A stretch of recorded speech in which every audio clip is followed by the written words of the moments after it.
The fluorescent lights buzzed overhead like angry wasps as Commander Reeves shuffled through his briefing papers, barely glancing at the woman seated in the back row. She sat with perfect posture, her graying hair pulled into a regulation bun that hadn't changed in 20 years, weathered hands folded over a manila folder that looked older than most of the officers in the room. The nameplate on her civilian clothes read M. Kestrel, and to everyone present, she was just another Pentagon consultant, another face in the endless parade of contractors and analysts who filtered through these classified briefings like ghosts. The room reeked of stale coffee and the nervous sweat of young lieutenants who'd never seen combat. Maps of the South China Sea dominated the wall screens, red dots marking enemy positions that grew more numerous each day. The situation was deteriorating faster than anyone wanted to admit.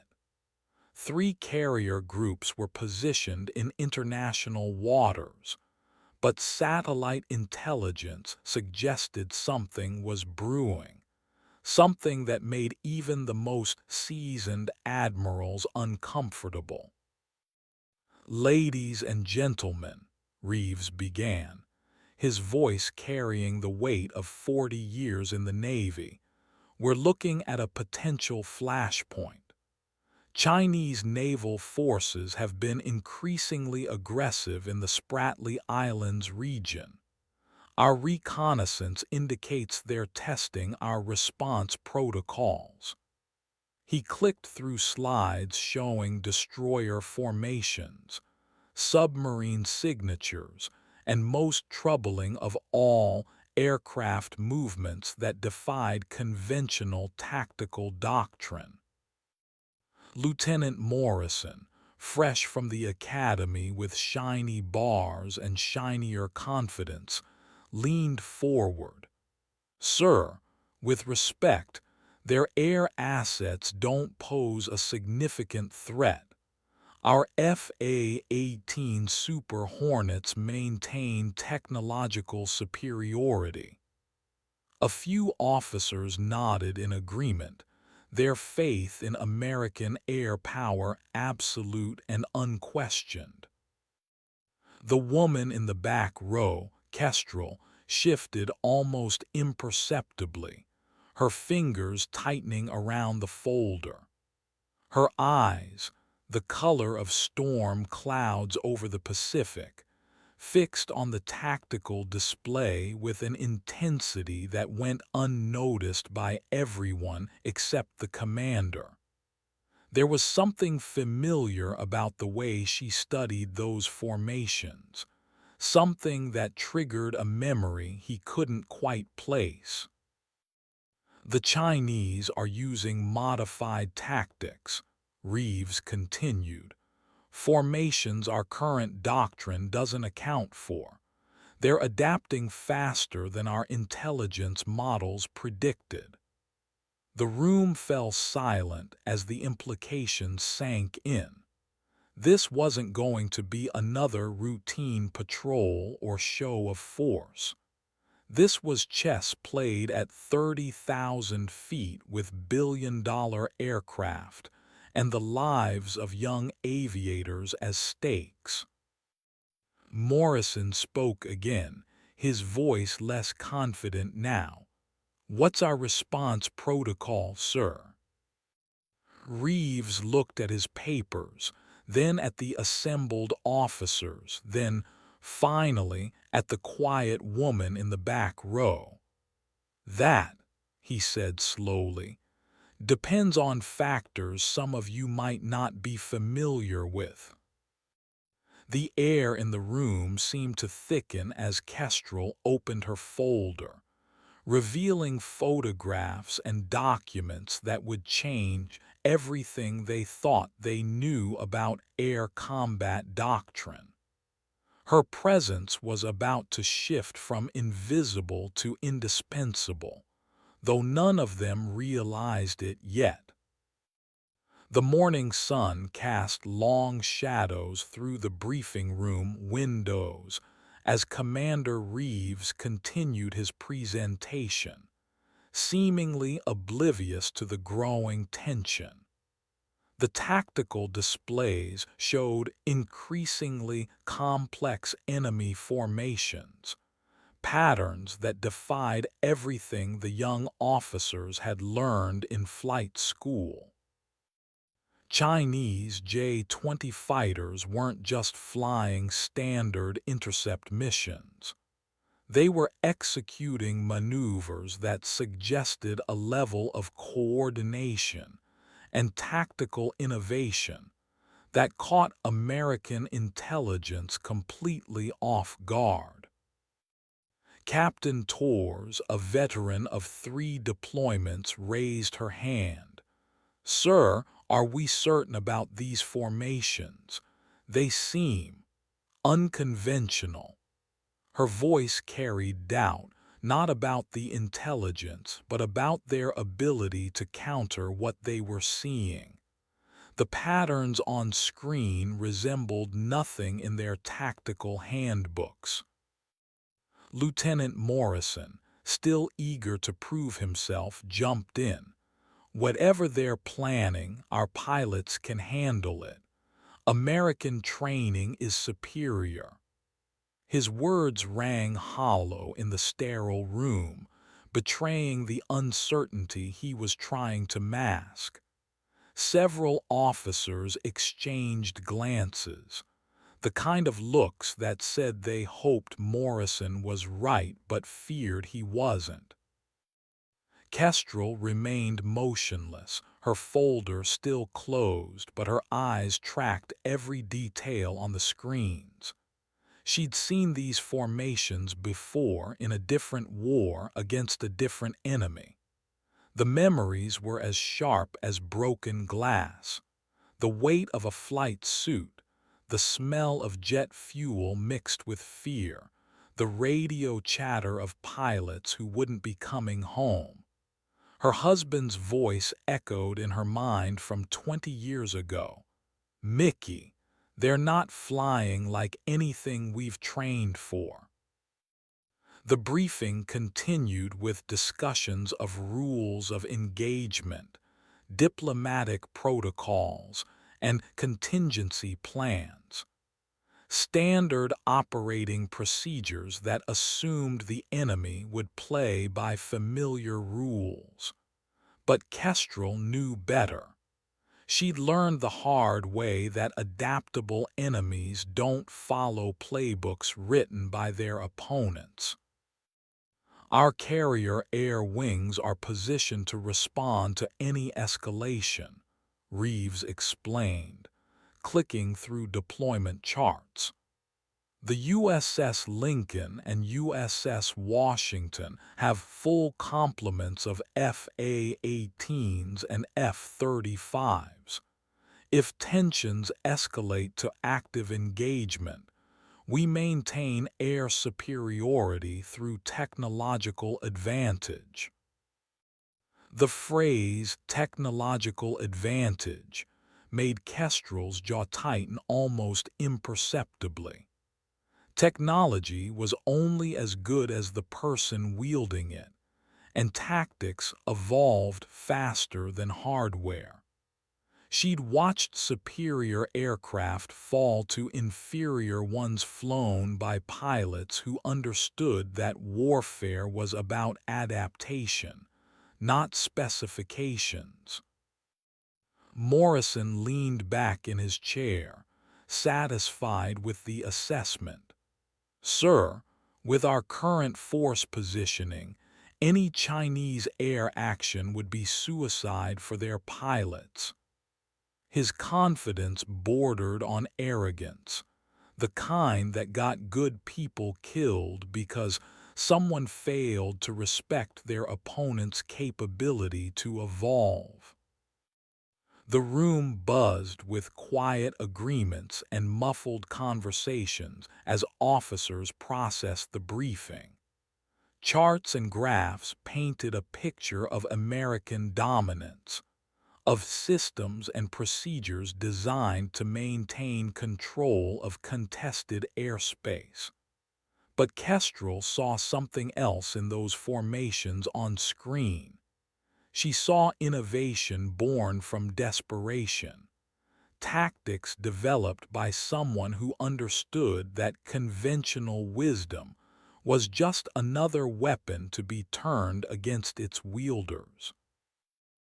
As the meeting moved toward its conclusion, none of the assembled officers noticed the way Kestrel's fingers traced patterns on her folder, matching the enemy formations displayed above their heads. The briefing was winding down when Admiral Hensley, who had been silent throughout most of the presentation, stood slowly from his position near the door. His weathered face bore the kind of lines that came from decades of making decisions that sent young people into harm's way.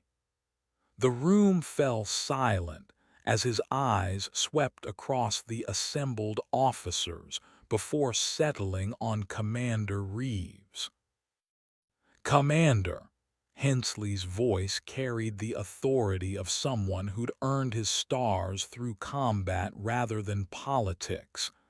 "I notice we haven't discussed our tactical advisory resources." His gaze shifted meaningfully toward the back of the room, where Kestrel sat with her folder still unopened. "Perhaps it's time to hear from someone with relevant experience." Morrison looked confused, glancing around the room as if searching for another officer he'd somehow missed. Torres frowned, her instincts telling her something significant was happening, though she couldn't identify what. The other junior officers shuffled uncertainly, sensing a shift in the room's dynamic but unable to read the undercurrents. Reeves followed the Admiral's gaze and nodded slowly, understanding dawning in his expression. "Ms. Kestrel," he said formally, "would you care to share your analysis of the tactical situation?" The use of her name sent a ripple through the assembled officers. They'd assumed she was just another civilian contractor, someone's assistant taking notes for a report that would disappear into the Pentagon's bureaucratic maze. But the deference in both the commander's and admiral's voices suggested something far different. Kestrel stood with fluid grace, her movements betraying the muscle memory of someone who'd spent years climbing into fighter cockpits. She was smaller than most of the officers had realized, but as she moved to the front of the room, her presence seemed to expand. The folder in her hands was worn leather, marked with the kind of handling that comes from constant reference during crisis situations. "The formations you've been analyzing," she began, her voice carrying a slight rasp that spoke of years breathing recycled oxygen at altitude, "aren't random adaptations. They're systematic responses to specific defensive postures." She opened her folder and withdrew a set of photographs that looked like they'd been taken from cockpit cameras during actual combat engagements. Morrison leaned forward, studying the images with growing confusion. "Ma'am, these photos, They look like they're from different aircraft, different conflicts. How are they relevant to current Chinese tactics? Kestrel's lips curved into what might have been a smile, but there was no warmth in it. Because warfare is cyclical, Lieutenant. What you're seeing in the South China Sea isn't innovation. It's adaptation of proven methods used against similar defensive arrangements. She placed one photograph on the table, showing a formation of aircraft that looked nothing like modern Chinese fighters, but flew in patterns identical to what they'd been briefing. The room grew quiet as the implications began to sink in. This wasn't academic analysis or theoretical discussion. The woman they'd dismissed as background personnel was speaking from direct experience with these exact tactical situations. Her knowledge wasn't derived from intelligence reports or simulation exercises. It came from having faced these patterns in actual combat. Admiral Hensley watched the officers' faces as understanding dawned, knowing that everything they thought they knew about the briefing was about to change fundamentally. The photographs Kestrel spread across the briefing table showed aircraft engagements from conflicts most of the younger officers had only read about in military history courses. But the tactical formations were identical to what satellite intelligence was reporting from the South China Sea. Morrison stared at an image of what appeared to be a MiG-21 executing a maneuver that perfectly matched the patterns they'd been analyzing, his confidence visibly shaking as the implications became clear. These tactics work, Kestrel continued, her voice carrying the weight of hard-won experience, because they exploit the assumption that technological superiority equals tactical advantage. The formations you're seeing force superior aircraft into disadvantageous positions by manipulating engagement geometry. She pointed to specific details in the photographs, each one corresponding to elements they'd observed in current intelligence reports.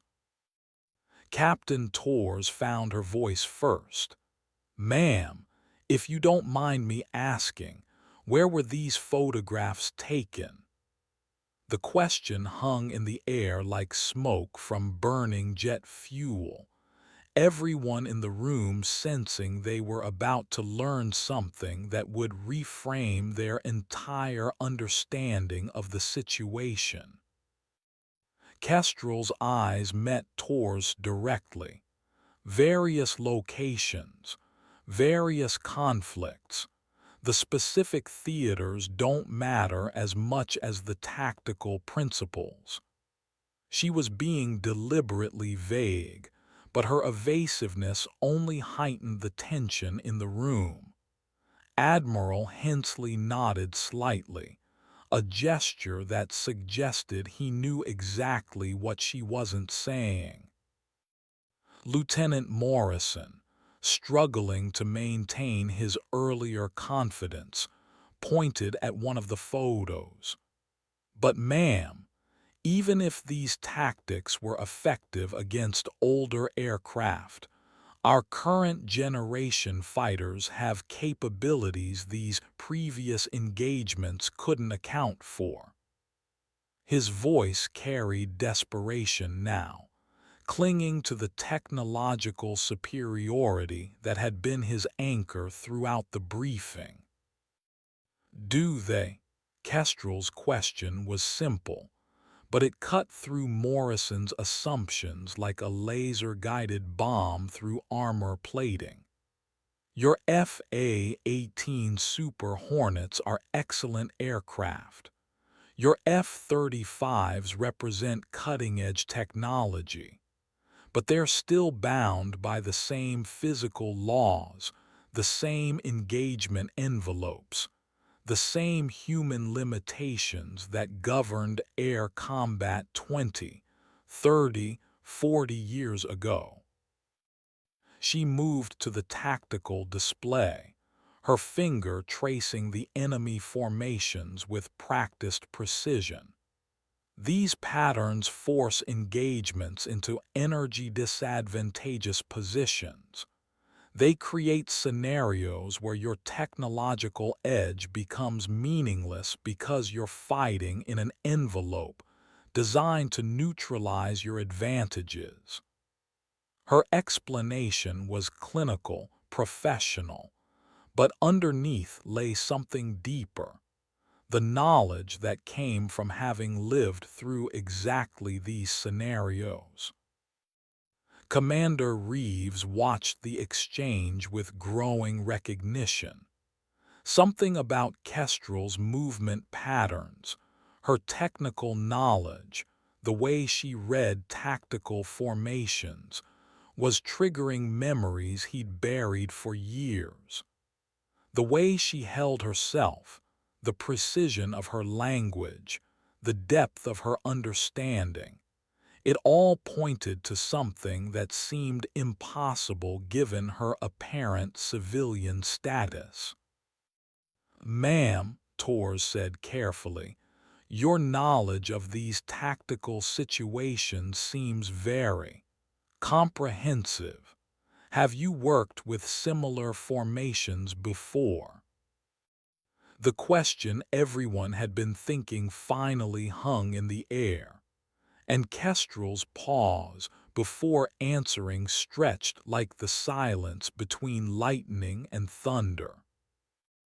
Kestrel's silence stretched longer than tactically advisable, her eyes fixed on the tactical display, as if reading memories written in the formation patterns. When she finally spoke, her voice carried undertones that made Admiral Hensley straighten in his chair, and Commander Reeves lean forward with sudden, sharp attention. "I've encountered variations of these tactics in multiple theaters," she said, choosing her words with the precision of someone navigating a minefield of classified information. The specific details of those encounters remain restricted, but the tactical principles are consistent across different aircraft types and operational environments. Morrison wasn't satisfied with the diplomatic non-answer. "Ma'am, with respect, are you saying you've actually flown against these formations? In combat?" His question carried skepticism mixed with growing unease, as if he was beginning to suspect the answer might challenge everything he thought he knew about military aviation. Kestrel turned from the display to face the assembled officers directly. For the first time since entering the room, her composed facade cracked slightly, revealing glimpses of something harder underneath, the kind of edge that came from making life-or-death decisions at supersonic speeds, while enemy missiles painted your aircraft with targeting radars. "Lieutenant Morrison," she said, her voice dropping to a tone that made several officers unconsciously straighten, "have you ever been in a situation where your life depended on correctly reading an enemy pilot's intentions based solely on his aircraft's energy state and positioning?" The question wasn't rhetorical, and Morrison's flushed silence provided the answer she expected. Admiral Hensley intervened before the tension could escalate further. Ms. Kestrel brings extensive operational experience to our tactical assessment. Her insights have proven invaluable in previous situations involving asymmetric air threats. His words carried the weight of classification levels that ended careers if violated, but they also suggested that Kestrel's presence wasn't coincidental or casual. Captain Torres, reading the room's dynamics more accurately than her junior colleagues, shifted the focus back to tactical matters. Given your experience with these formations, what would you recommend as countermeasures? Her question acknowledged Kestrel's expertise without demanding specifics about classified operations. Kestrel nodded approvingly at Tor's approach. The key is refusing to accept the engagement envelope they're trying to create. These formations work by channeling superior aircraft into predetermined kill zones, where technological advantages become liabilities. She returned to the photographs, pointing out specific positioning details that hadn't been obvious to the other officers. Standard doctrine assumes that better aircraft with superior weapons systems will dominate any engagement. But these tactics turn that assumption into a weapon against you. Her finger traced flight paths on one photograph, showing how inferior aircraft could force superior ones into disadvantageous positions through carefully coordinated maneuvers. Commander Reeves found himself studying not just Kestrel's tactical analysis, but her body language, her phraseology, the way she instinctively moved around the briefing room. Something about her presence was triggering recognition patterns in his memory, associations with call signs, and operational reports from conflicts that were supposed to remain buried in classified archives. The pieces were beginning to fit together in ways that would soon transform their understanding of both the tactical situation and the quiet woman who'd been sitting unnoticed in the back row. The transformation in the room's atmosphere was palpable as Kestrel continued her analysis, her civilian clothes seeming increasingly incongruous with the military precision of her tactical knowledge. Morrison sat in stunned silence, his earlier bravado replaced by the uncomfortable realization that his textbook understanding of air combat was being systematically dismantled by someone who spoke with the authority of lived experience. The Chinese aren't just copying old tactics, Kestrel explained, positioning herself next to the tactical display with the natural confidence of someone who'd briefed similar situations countless times. They're adapting proven methods to exploit specific vulnerabilities in current American doctrine.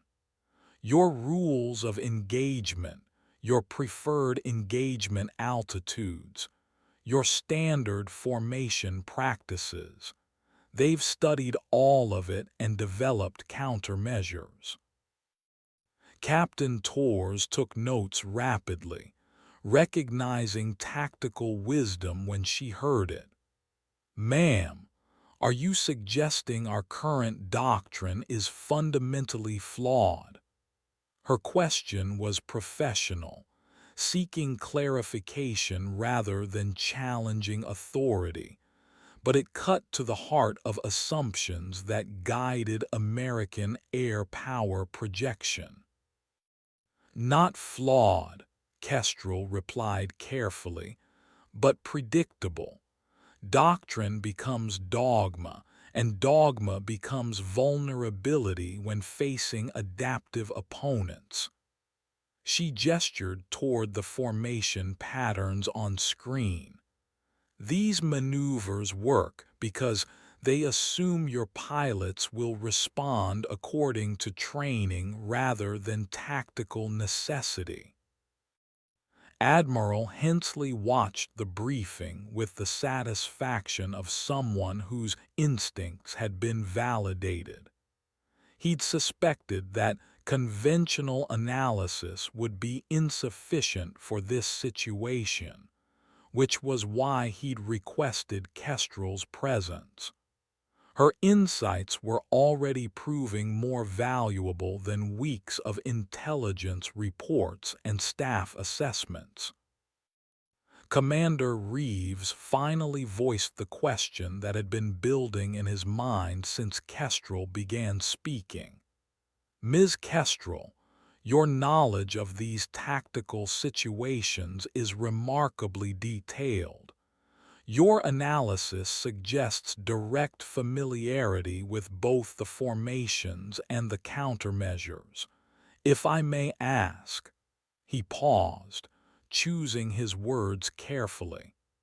What aircraft types have you worked with in previous assignments? The question hung in the air like a targeting laser, precise and demanding. Kestrel's pause before answering stretched just long enough to let everyone in the room understand that they were approaching classified territory. Her eyes met Reeves's directly, and he saw something there that made his breath catch.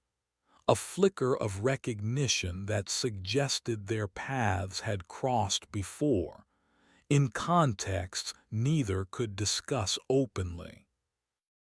I've had experience with various platforms, she said finally, her voice carrying diplomatic neutrality that revealed nothing while implying everything. The specific aircraft are less important than understanding how different systems interact in contested airspace. But Morrison, his confidence completely shattered by the morning's revelations, pressed further with the reckless desperation of someone whose worldview was crumbling. Ma'am, I need to understand. Are you saying you've actually been in combat? In the cockpit? His voice cracked slightly on the last word, as if the possibility was too significant to accept without explicit confirmation. Kestrel's expression hardened, and for a moment, everyone in the room could see past her civilian facade to something that belonged entirely to the warrior culture they all served. The tension in the room reached a breaking point as Kestrel stared at Morrison, her weathered hands resting on the briefing table, with the kind of stillness that preceded either explosion or revelation. Admiral Hensley recognized the moment for what it was, a crossroads where secrets either stayed buried or came into the light, with consequences that would ripple through the entire operational structure. Lieutenant Morrison, Kestrel said finally, her voice carrying the kind of authority that made senior officers reconsider their assumptions. There are aspects of military service that don't appear in personnel files or official records. Operations that happen in spaces between acknowledgement and denial, conducted by people whose contributions remain classified long after the conflict's end. Commander Reeves felt pieces of a puzzle clicking into place, memories surfacing from operational briefings decades old, call signs from conflicts that officially never happened, pilots whose achievements were buried in black files, missions that succeeded or failed without leaving paper trails.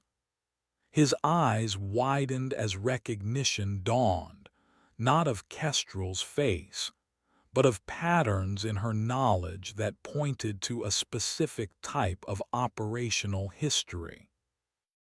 Morrison looked around the room desperately, seeking support for his need for concrete answers, but found only the kind of silence that indicated he'd stumbled into waters far deeper than his security clearance allowed him to navigate.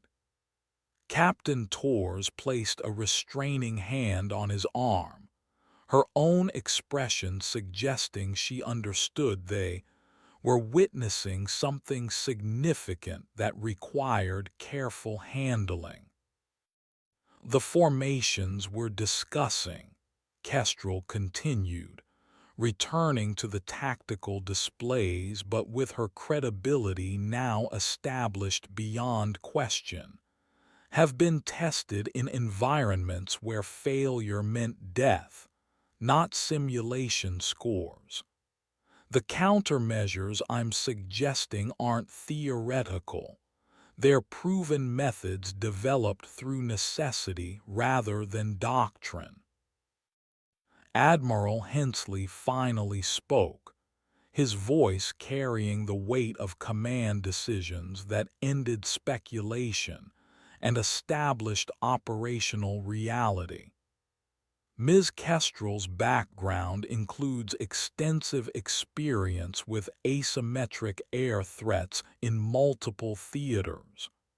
Her insights have been requested specifically because conventional analysis has proven insufficient for the tactical challenges we're facing. The room absorbed this information like a sponge soaking up water, each officer processing the implications according to their experience level and security clearance.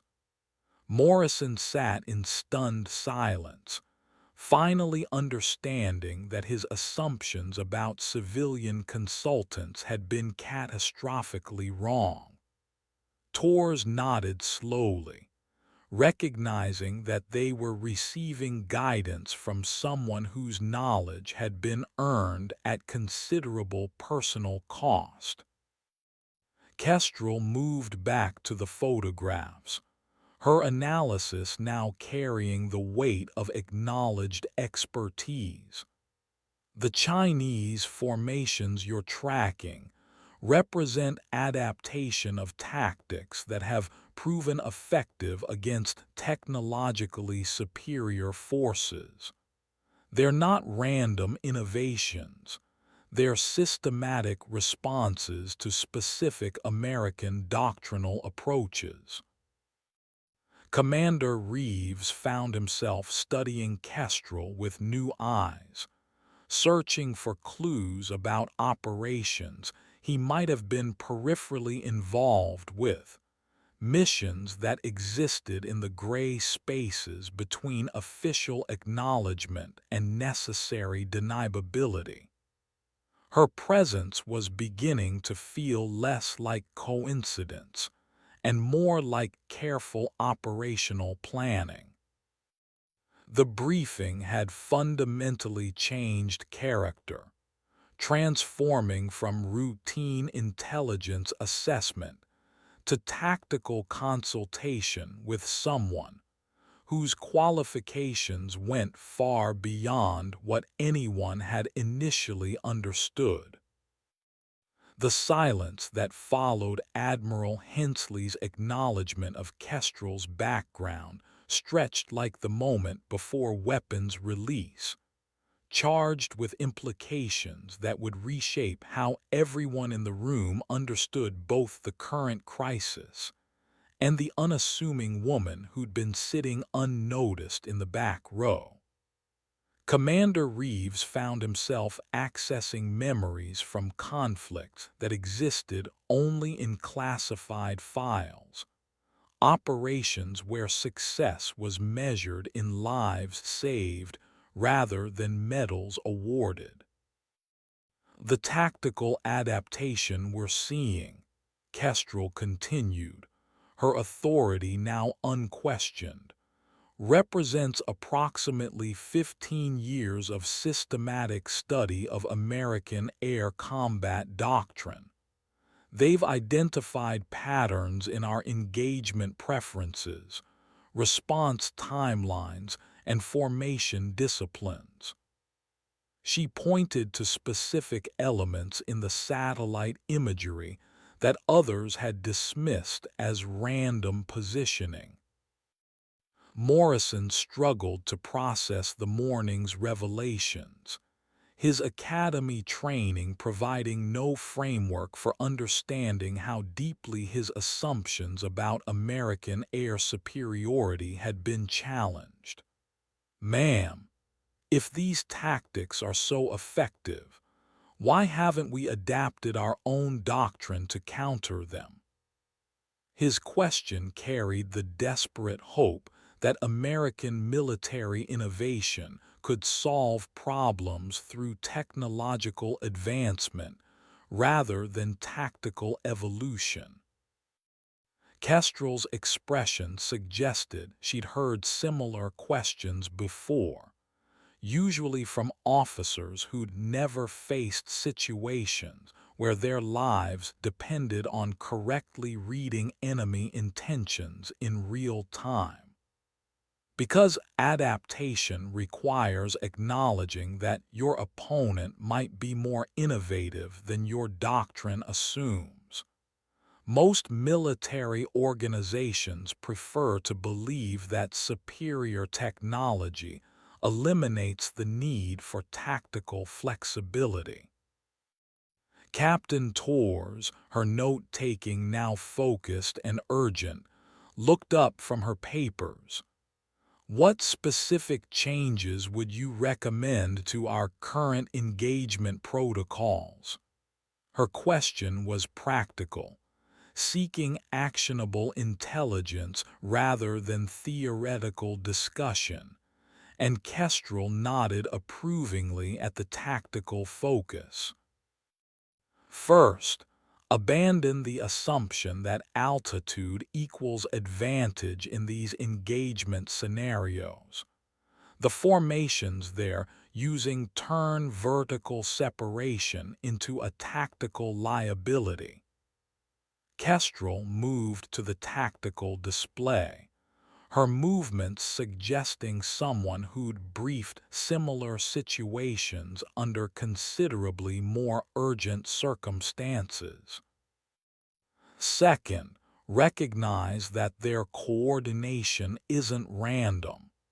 They're using distributed targeting methods that turn individual aircraft disadvantages into collective advantages.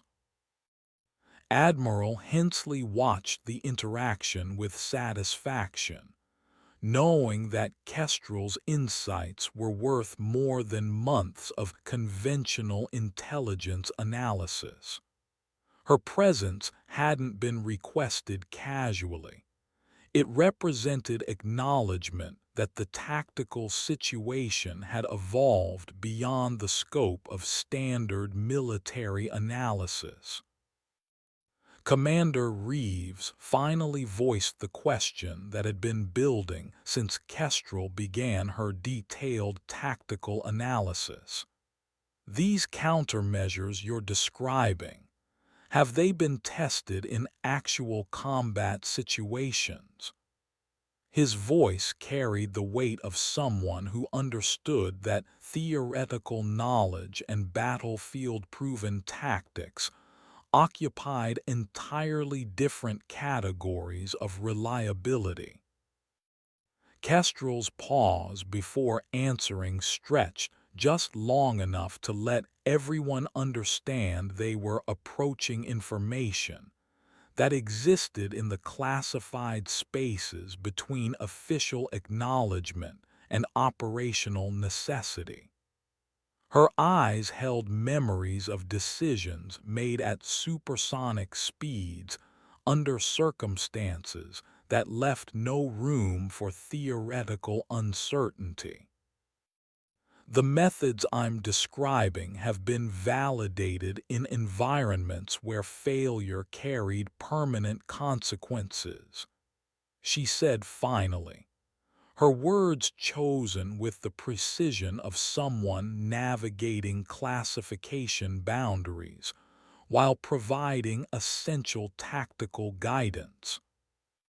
The morning sun had shifted, casting different shadows through the briefing room windows as Kestrel's tactical analysis continued to reshape everyone's understanding of the crisis they faced. Morrison sat in subdued silence, his earlier confidence replaced by the uncomfortable recognition that his textbook knowledge was insufficient for the complexities they were discussing. The photographs spread across the table seemed to mock his assumptions about American technological superiority. The specific challenge, Kestrel explained, her finger tracing flight paths on tactical displays, is that these formations force engagements into energy states where superior aircraft become predictable targets. Your F/A-18s and F-35s are designed to dominate in specific engagement envelopes, but these tactics systematically avoid those envelopes. Captain Torres looked up from her increasingly detailed notes.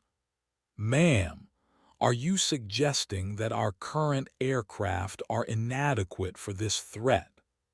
Her question carried professional concern rather than challenge, recognizing that tactical realities sometimes demanded uncomfortable assessments of equipment capabilities.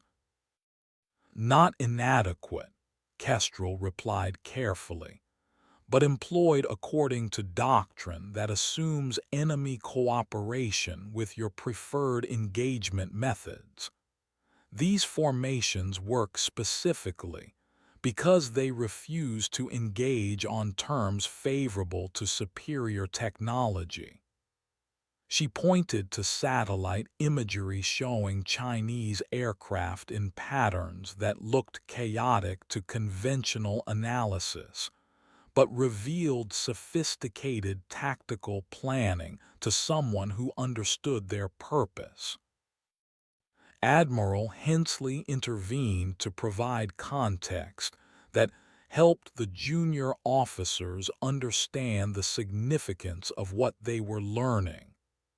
The tactical challenges we're discussing have implications beyond the immediate South China Sea situation.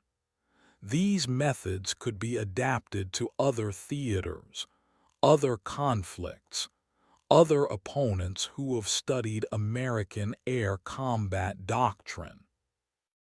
Commander Reeves found himself remembering briefings from years past, classified operations, where similar tactical innovations had caught American forces off guard, until someone with unconventional experience provided insights that changed operational outcomes. The pattern was familiar. Initial overconfidence followed by tactical adaptation, guided by someone whose background included direct experience with asymmetric threats. Kestrel returned to her photographs, selecting one that showed aircraft formations from what appeared to be a different conflict entirely. The key lesson from previous encounters with similar tactics is that technological superiority becomes meaningless if you allow your opponent to dictate the terms of engagement. These formations are designed to do exactly that, to force superior aircraft into tactical situations where their advantages become liabilities. Morrison finally found his voice, though his earlier arrogance had been replaced by genuine concern. What does this mean for our pilots, for the carrier air wings currently deployed? His questions reflected growing understanding that the tactical situation was far more complex than anyone had initially realized. Kestrel's expression grew more serious as she considered the implications for the young aviators who would face these tactics in actual combat. It means they need to understand that everything they've learned about air-to-air engagements might be insufficient for what they're about to encounter. These aren't random innovations.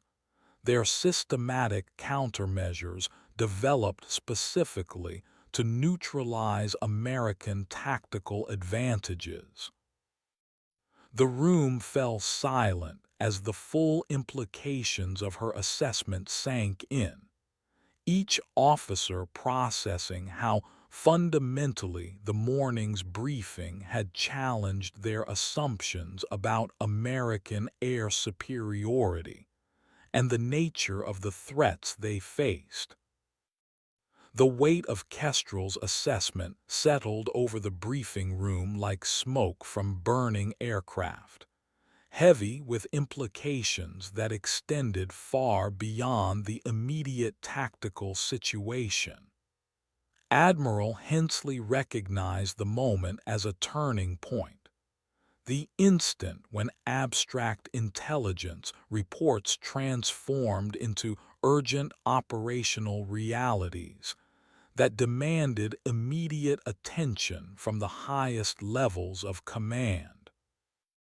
"Ms. Kestrel," the Admiral said formally, "given your analysis of these tactical developments, what timeline are we looking at before these methods pose an active threat to our deployed forces?" His question carried the authority of someone who needed precise assessments to make command decisions that would affect thousands of personnel and billions of dollars in equipment. Kestrel studied the satellite imagery with the practiced eye of someone who'd learned to read tactical situations under pressure. The formations you're tracking suggest they're already in advanced testing phases. Based on the coordination levels I'm observing, I'd estimate they're weeks rather than months from operational deployment. Her assessment hit the room like a physical blow, transforming the crisis from a future concern into an immediate threat. Morrison leaned forward, his face pale as he processed the implications. "Ma'am, if they deploy these tactics against our carrier air wings, what kind of casualties are we looking at?" His question reflected growing understanding that American air superiority couldn't be assumed in future engagements. The pause before Kestrel answered seemed to last forever, filled with memories of battles where similar questions had been answered in blood rather than briefing rooms. "That depends entirely on how quickly your forces can adapt their tactics to counter methods they've never encountered before." Her diplomatic response carried implications that made everyone uncomfortable. Adaptation took time, and time was a luxury they might not have. Captain Torres closed her notebook, recognizing that the briefing had moved beyond information gathering into crisis management. Admiral, what are our immediate response options? Do we have assets that can counter these tactics effectively? Her questions reflected military pragmatism. Understanding threats was important, but developing solutions was essential. Admiral Hensley looked at Commander Reeves, a silent communication passing between them that suggested command decisions were being made in real time. Commander, I want updated threat assessments distributed to all carrier groups within 12 hours. Include Ms. Kestrel's tactical analysis and recommended countermeasures. Kestrel gathered her photographs methodically, her movements suggesting someone who understood that briefings like this one inevitably led to operational deployments where theoretical knowledge became life-or-death reality. Admiral, if I may suggest, the pilots who'll face these tactics need more than written reports. These methods can't be countered through procedural changes alone.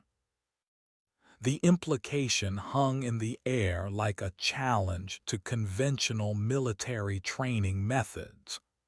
Morrison looked confused, while Torres and Reeves exchanged glances that suggested they understood exactly what Kestrel was proposing.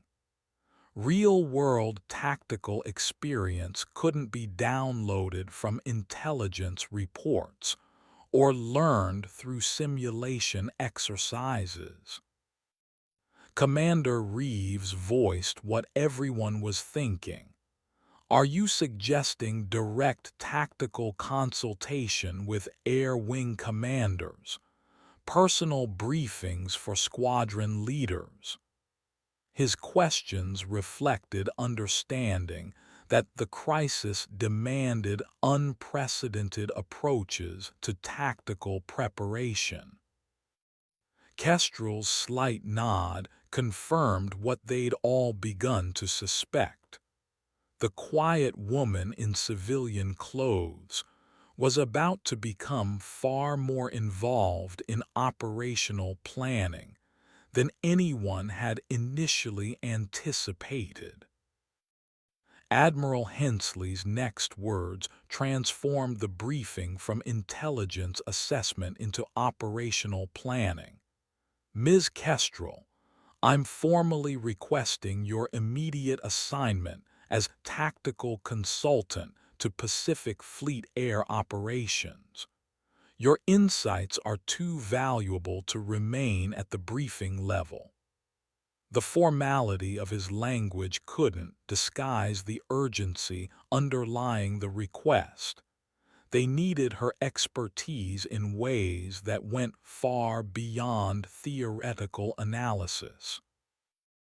Kestrel's response came without hesitation, suggesting she'd been expecting this development since the moment she'd opened her folder. I accept the assignment, Admiral. When do you need me with the carrier groups? Her question reflected understanding that theoretical discussions would soon give way to practical preparations for aerial combat against an adaptive enemy. Morrison stared at the exchange with growing comprehension of how completely the morning had altered his understanding of military operations. The woman he dismissed as a civilian consultant was being assigned to guide tactical preparations, for what might become the most complex air combat operations since World War II. Commander Reeves began processing the logistics of Kestrel's assignment, his mind racing through security clearances, transportation arrangements, and briefing schedules that would integrate her expertise into existing operational structures. "Ma'am, what specific resources will you need for tactical consultation with Air Wing personnel?" "Access to current pilot training records, simulation data, and most importantly, direct communication with squadron leaders who'll be implementing countermeasures in actual combat situations," Kestrel replied, her requirements reflecting deep understanding of how tactical knowledge transferred from theory to practice under combat conditions. Captain Torres looked up from her resumed note-taking. "Ma'am, given the timeline you've assessed, how long do we have to implement effective countermeasures before our forces face active threats?" Her question cut to the operational heart of their crisis. Knowing about tactical innovations was important, but preparing to counter them was essential. Kestrel's expression grew more serious as she considered timing factors that would determine whether American forces faced these new tactics with adequate preparation or dangerous disadvantage. "Based on what I'm seeing in the intelligence reports, we have perhaps 2 weeks before these methods transition from testing to operational deployment. That's barely sufficient time for squadron-level tactical adaptation." The room absorbed her assessment in silence, each officer processing how compressed their preparation timeline had become. Admiral Hensley nodded grimly, recognizing that crisis management had replaced routine briefings as their immediate priority. "Ms. Kestrel," he said formally, "you'll depart for the USS Lincoln at 800 tomorrow. Commander Reeves will coordinate your transportation and security arrangements." His words carried the weight of command decisions that acknowledged extraordinary circumstances demanded extraordinary measures. Kestrel gathered her materials with the practiced efficiency of someone accustomed to rapid deployment cycles. "Admiral, one final consideration. The tactical methods we're discussing have been successful precisely because they exploit predictable American responses. The pilots who'll face these threats need to understand that everything they've learned about air combat might need to be reconsidered." Her warning hung in the air as the briefing concluded, leaving everyone with the uncomfortable recognition that their assumptions about American air superiority had been fundamentally challenged by an enemy who'd studied their methods more carefully than they'd studied themselves. The fluorescent lights continued buzzing overhead as officers began filing out of the briefing room, but the atmosphere had transformed completely from the casual confidence that had characterized the morning's beginning. Morrison walked out in stunned silence, his worldview permanently altered by learning that military superiority was far more fragile than his training had suggested. Captain Torres discussed logistics with Commander Reeves. Their conversation focused on the practical challenges of integrating unconventional expertise into conventional operational structures. Admiral Hensley remained behind as the room emptied, watching Kestrel pack her worn leather folder with movements that suggested decades of similar transitions from briefing rooms to operational deployments. "Ms. Kestrel," he said quietly, "I have to ask, are you certain you're prepared for what this assignment might entail? Carrier deployments in contested waters aren't academic exercises." Kestrel's slight smile carried memories of deployments that had been anything but academic. "Admiral, I've been preparing for assignments like this one longer than most of your pilots have been alive. The question isn't whether I'm prepared. It's whether the Navy is prepared to implement tactics that contradict 40 years of doctrinal assumptions."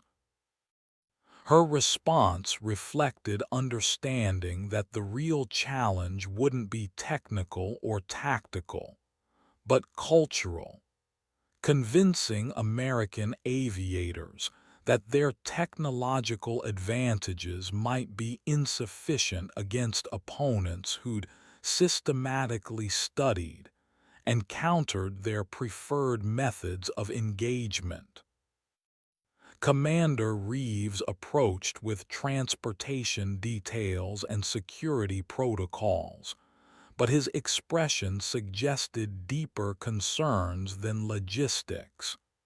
"Ma'am, I have to admit, your tactical analysis,